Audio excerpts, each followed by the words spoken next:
وكده بنضمن ان احنا بنعمل حاجة صحية جدا. بسم الله ما شاء الله تبارك الله، مستوية وزي الفل. ايه القرمشة دي والحلاوة دي؟ بسم الله ما شاء الله، عسل زي الفل.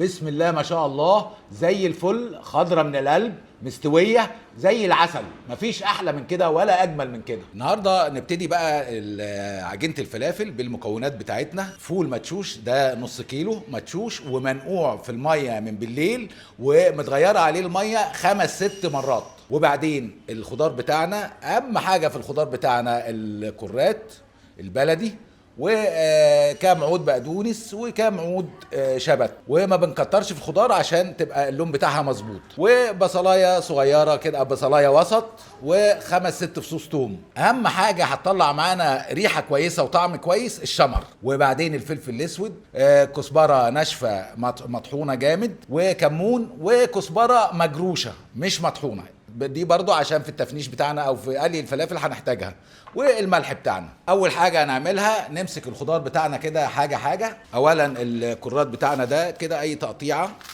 دي كزبره خضراء متنضفه كويس، عودين شبت صغيرين خالص، والكبه بتاعتنا نحط جزء كده من الخضار على حتتين بصل و3-4 فصوص توم، عشان احنا بنحط الخضار بالتجانس مع كمية الفول اللي احنا هنبتدي دلوقتي نحطها.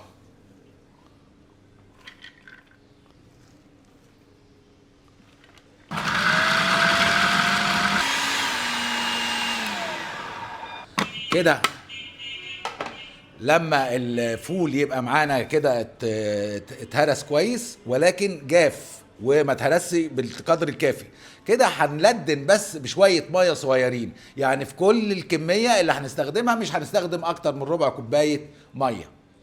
نلدن كده الشغل بتاعنا بسنه ميه صغيره،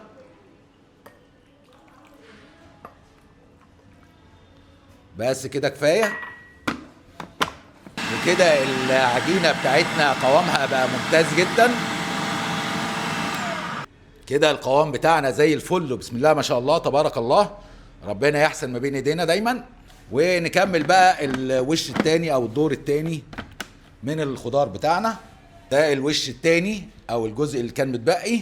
طبعا دلوقتي هيتخلط مع بعضه كله، وطبعا ما حطيناش بيكنج صودا او بيكربونات صوديوم لاسباب كتيره دلوقتي هتشوفوا نوصل لانها تبقى هشه ازاي من غير ما نحط بيكربونات صوديوم. كده زي الفل. نقدر ناخد منها ونعبيها في اكياس اجزاء اجزاء على قد استخدام اليوم بتاعنا. كل ربة بيت تبقى عارفه استخدامها قد ايه، وتكيس الباقي كله وتحطه في الفريزر. وقت ما تحتاج تستخدمه هتلاقيه جاهز، تطلع وتحط التوابل. احنا لسه ما حطلناش التوابل لان دي خطوه مهمه. احنا ما نحطش التوابل ولا الملح الا عند الاستخدام على طول، لكن اللي هتتخزن ما بنحطش عليها توابل الا لما نكيسها ونحطها في الفريزر، ولما نيجي نستخدمها نبقى نحط التوابل اللي احنا بنفضلها. كده المرحله دي كده زي الفل. وفي المرحله دي هنبتدي نعمل تركه صغيره خالص. التركه الصغيره دي عباره عن ان احنا هنجيب مضرب البيض العادي بتاعنا الكهربائي، او حتى مضرب اليدوي، مضرب السلك اليدوي، ونضرب بس العجينه دي لمده 5 دقايق. بالنسبه للتوابل اللي احنا هنستخدمها، طبعا الملح، كزبره ناشفه ناعمه، شويه فلفل اسود صغيرين مش كتير، وكمون ناعم حلو قوي كده كفايه. طبعا برضو اللي عايز يحط شطه حمراء ممكن يحط شويه، مفيش مشاكل. واحنا هنعمل دلوقتي حشوه فيها الشطه الحمراء. دلوقتي بقى هنشوف الكفر بتاع الفلافل اللي احنا بنغطيها بيه واحنا بنقلي. دي معلقه شمر ومعلقه كزبره مجروشه، اديناهم بس كده يعني تحميصه صغيره كده. هندي بس جرشه خفيفه عشان الشمر يعني يتجرش معانا جرشه خفيفه. ودلوقتي بقى هنتعلم مع بعض ازاي نعمل الحشوه بتاعه الفلافل. ممكن نقطع البصله باي طريقه، حتى لو سلايسز مش هتفرق خالص مع القرن الفلفل ده. في الطاسة فيها شوية زيت كده صغيرين. ننزل بالبصلاية بتاعتنا، نحط القرن الفلفل الحراق ده يستوي معاها، وبعد كده هندقهم كلهم في الهون مع شوية شطة حسب الرغبة بتاعتنا. كده البصلة بتاعتنا استوت زي الفل خالص. ممكن على فكرة نضربها بالهاند بلندر او ندقها زي ما احنا شغالين كده. المحتويات دي بقت جاهزة كده. دي الحشوة بتاعت الفلافل كده. يعني انتم مركزين معايا لان انا بعمل لكم احلى شغل، صح جدا جدا جدا. دي الحشوة بتاعت الفلافل زي الفل كده. ودلوقتي بقى جات اللحظة اللي هنقلي فيها الفلافل. الزيت بتاعنا لازم يكون غمر كويس قوي، وكمان يستحسن قوي اخد بس البصلايه دي كده، بتعمل ريحه للزيت حلوه قوي. الزيت ما يبقاش سخن قوي لدرجه ان الفلافل تستوي من بره وتبقى نيه من جوه. وكمان يبقى واخدين بالنا من درجات الحراره، بنزود شويه وبننقص شويه عشان نظبط الدنيا. هنبتدي الفلافل خالص صغيره، ناخد كده في ايدينا، وممكن هنقول كذا طريقه يعني. وننزل كده كده كده. دي بس بتهدر شويه. طبعا الميه جنبينا، نحط ايدينا كده عشان لما نقطع تنزل على طول.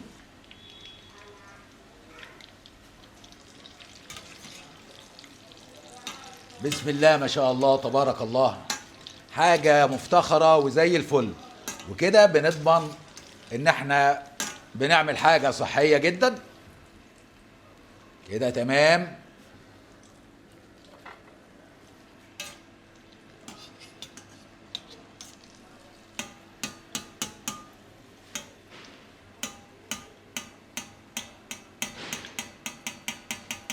زي الفل كده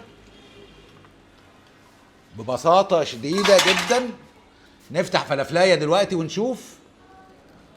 بسم الله ما شاء الله زي الفل، خضرة من القلب، مستوية زي العسل. مفيش احلى من كده ولا اجمل من كده. دي بقى الفلافل الكبيرة اللي بالشمر والسمسم.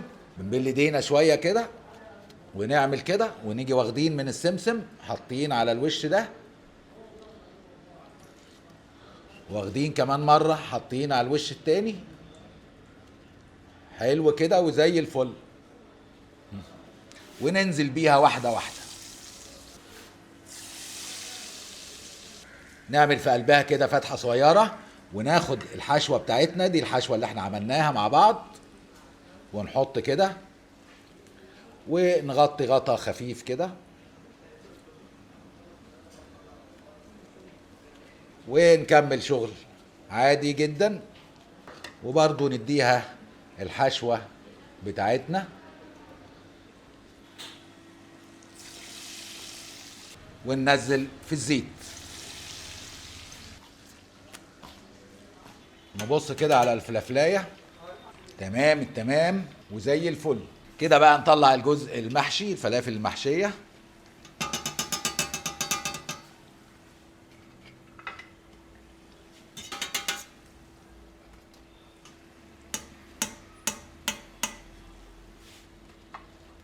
هنبتدي دلوقتي نعمل فلافل بالجبنة الكيري.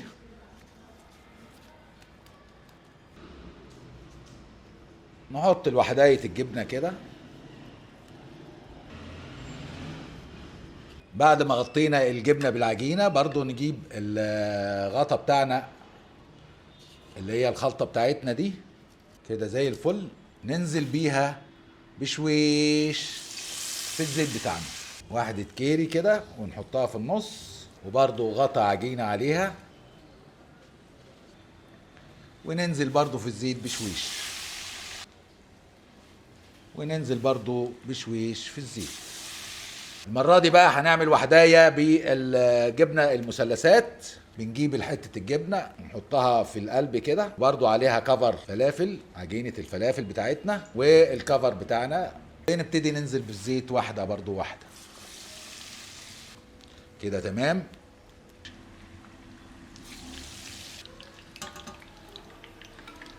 دي المحشيه كيري، نبص عليها مع بعض كده. بسم الله ما شاء الله تبارك الله، مستويه وزي الفل. دي الفلافل المحشيه جبنه مثلثات. وكده فاضل معانا نعمل فلافل بالبيض المسلوق السليم. نعمل كور كده ونسويها. ناخد عجينة الفلافل كده برضو ونفردها كده، ونحط البضاية سليمة جواها كده، حلو قوي. وبرضو نحط الكفر بتاعنا كده زي الفل، وننزل بيها واحدة واحدة.